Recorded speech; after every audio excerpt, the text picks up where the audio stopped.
आज मी कोळींची सुपारी बनवणार आहे। इथं मी कोया घेतल्या आहे। आंब्याची जी कोय असते ती आपण लोणचं बनवतो त्यावेळेस आंब्याच्या कोया निघतात, त्या कोयांची सुपारी खूप पाचक असते। आता मी पाणी टाकून ती स्वच्छ धुवून घेणार आहे।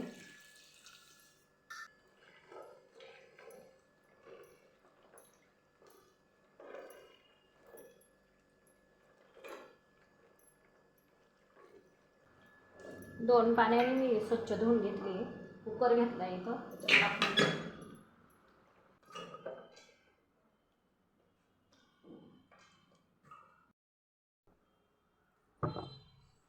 स्वच्छ धुवून मी हे कोया कुकरमध्ये टाकून घेतले। आता मी इथं मीठ घेतले 3 चमचे आणि काळं मीठ घेतले 1 चमचा। पाणी टाकून घेऊ। आता 2 ग्लास मी पाणी टाकणार आहे।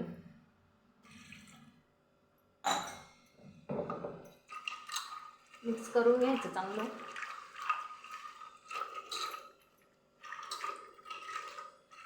मीठ व्यवस्थित वापरायचं याला, म्हणजे चव छान येते।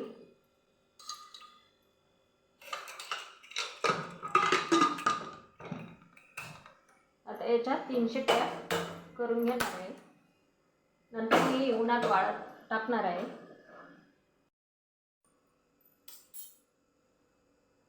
कुकरच्या 3 शिट्ट्या देऊन घेतल्या आहे मी,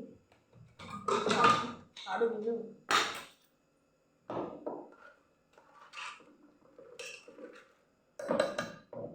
ओतून घ्यायचं असं गाळणीच्या।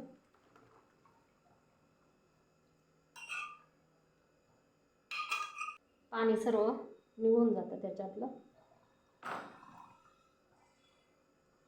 आता आपण ही 2-3 दिवस उन्हात वाळून घेऊ।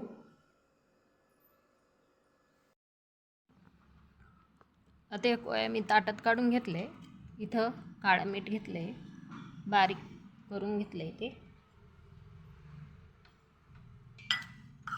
आता आपण ओलेच आहे त्याच्यावर टाकून घेऊ। छान चव येते ह्या कोयांची मिठाने। मीठ थोडंसं जास्त वापरायचं। दोन्ही मिठं वापरले, काळं आणि आपलं रेग्युलर मीठ जे असतं ते ताटाचं।